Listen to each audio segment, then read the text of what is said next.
Drugs used to treat alcoholism and heroin addiction may have found some exciting new uses. Some patients with multiple sclerosis and other immune system diseases are already using it. Dr. Max Gomez is here to explain all about this. That's right. Good morning, guys. The drug is called Naltrexone. It was approved in the early 80s as a treatment for narcotic addiction and later for alcoholism. It works by blocking the endorphin receptors in the brain. Endorphins are the body's own painkillers and also produce a kind of natural high or euphoria. Now Naltrexone in very low doses may have some new uses. I was losing my balance dancing, wearing 3-inch heels and dancing, and it was weird that I was losing my balance. So that's what gave me the first. That was 20 years ago. Turned out Ronnie Raymond had primary progressive multiple sclerosis.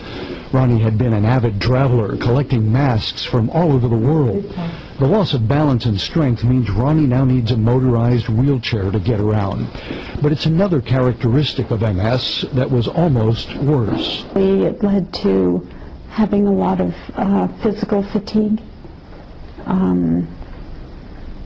I stopped working about 8 years ago for a number of reasons, but one of them was the tiredness and not being able to keep up with what I was expected to do.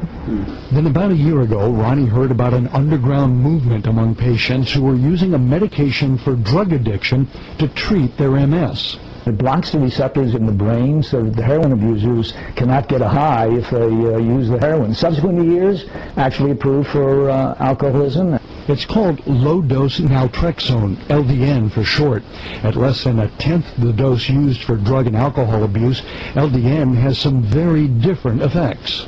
It increases your endorphin supply, and that in turn strengthens your immune system, from which you get a host of wonderful outcomes, the basic one being that your disease no longer progresses. Even though naltrexone has been FDA approved for almost 25 years, it's only available in 50 milligram capsules, so LDN users have to get theirs from certain pharmacies that know how to compound the very low-dose capsules, and only a few actually verify their work. After we're done compounding, we send it to a lab to be analyzed to make sure our work is right. Patients usually take a capsule at bedtime. The apparent stimulation of the immune system may explain why a few small studies have shown a beneficial effect on a variety of diseases, including Crohn's, MS, and Parkinson's.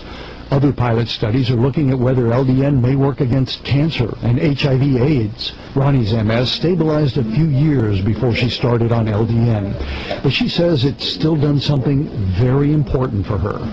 No fatigue at all. A lot of mental clarity. I feel alive again. I feel like it's the best of my life. Now here's the drawback. There's not much in the way of large controlled studies being done to prove LDN's usefulness in all these diseases.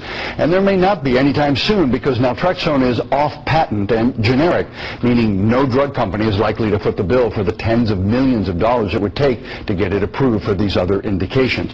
Right now, LDN costs about $1 a day, so still pretty cheap. It's amazing that they're still mixing then, and then they had to have somebody check. Because the only way they're made is in the 50 milligram doses, and this is less than 1/10. People take between 3.5 to 4 milligrams a day, usually at night, and very little in the way of side effects. All right. Much more to be done with this one, too. Could be. All right.